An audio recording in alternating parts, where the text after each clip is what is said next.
না তোমাকে না দিয়ে কি খাই করতে পারবা না না নিশ্চয়ই না তো এই হলো যে ঘটনা আর হলো যে এই হেলার ফেলার দিয়ে আমি কী করবো ওরে তোর কিছু পাইনি এই দুটো তোর কামে নামাই একটা ট্রাইল পাইছো যে কি হয় না না হয় ওরে আমি কতদিন খাওয়াবো বই পাইয়ে যাইবে না এই এর লগে এক লগে মিক্স করে দিয়ে দিবো একটা কথা বলি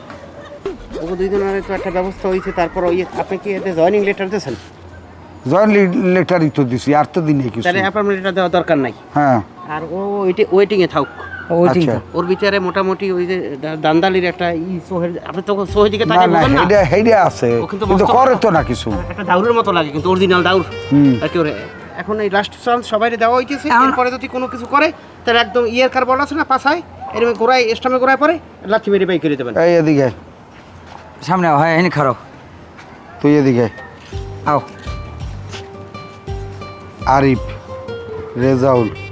এখন যে ট্রেনিংটা তোকে দেবে সেই ট্রেনিংয়ে যে কাজ দেবে এই কাজটা শান্তিতে করবি না আছে পুলিশ না আছে কিছু কিন্তু কামটা করতে হবে পারফেক্ট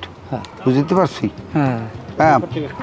কি করতে হবে তো কই বুঝছি আমি বুঝাই দিতে আসি হ্যাঁ বুঝেই দিস এই হলো কাহিনী আচ্ছা কোনো তাহলে সমস্যা নাই এলে একটু কথা হলে না ওরা তাহলে যাও কই যে আরে পলার বাড়ি লাগে আমাকে একটু কথা আছে না হ্যাঁ পলাশ ভাইলের তো কথা আছেই হ্যাঁ তো কইতেছিল ওস্তাদের আগে পাঠাই দি যাও একটু কথা আছে তাহলে আপনি যান বাসায় আপনি হলে যান তাহলে আমি এদিকে যা কইছেন আমি সবার এই ব্যস্ত মাত্র আইছি বুঝছো আচ্ছা ঠিক আছে ঠিক আছে তাহলে তাহলে যা তাহলে যান তাই আগুই দিয়ে লাগবে না না যা তোরা যা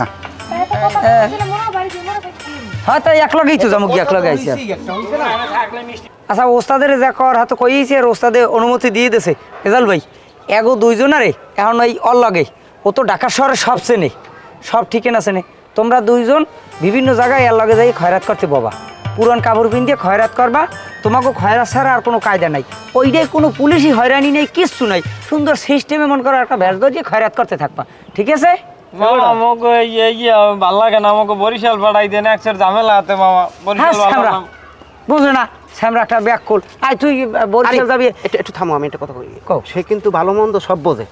তোমরা যাতে ভালো হয় বাইক নিয়ে মামার দ্বারে আইছে হে তো ভালো মন্দ সবই তো ভালো বোঝে হ্যাঁ, হ্যাঁ। হে তো চাইবে যেটা মনে করো একটা বিজনেসে দিয়েছিলাম এটা কাজ হয় না এখন যেটা দিছি এটা একদম নিঃসন্দেহ করতে পারবা কোনো চাপ নাই হ্যাঁ হ্যাঁ এখন আমার একটা কথা ছিল হ্যাঁ কি কও জীবন বইরে যে আপনার উস্তাদ আমরা শিখেছেন হলো পকেট মার ক্যাচাং ক্যাচাং এনে তো ভিক্ষা টিকে তুমি করতে পারবো না ইয়ে তো তুমি এগো জায়গা দেখাই দেবা এরা কিরম খয়রাত করে এগো খয়রাত করার অভিজ্ঞতা আছে এরা গ্রাম বই খয়রাতি দেখে ট্রেনিং লইছে আগে থাকতে এই শালা তুই তো মধ্যে মধ্যে কথা একটা থামাইবেন হ্যাঁ তোর কথা বহুত শুনছি তুই মোরে কি কই আনছ আর কোন জায়গা হান্দাইছু আহারে তুই কই আনলি যে মোগর চাকরি দিয়ে দিবি হেইতে ফোন দিলাম আইলাম এখন কমে ফাঁসাইয়ে দেছো এখন যে বাড়ি যাবো হেপাত তো নাই তোরা কিছু রাহো নাই ওরে বেড়া আমার কথাটা হন ঢাকা শহর যারা খয়রাত করে হেরা সবসাইতে বড় কুটিপতি একজনের 4-5টা বাড়ি তুই জানো খয়রাতির একটা বিশাল গ্যাং আছে তুই যে খয়রাত করবি তোকে কেউ লড়াইলে হে জায়গা সেগুলো আমরা দেখুন তোরা খয়রাত কর কোনো কথা কইস না, কোনো কথাই কবি না তো দেবা নাকি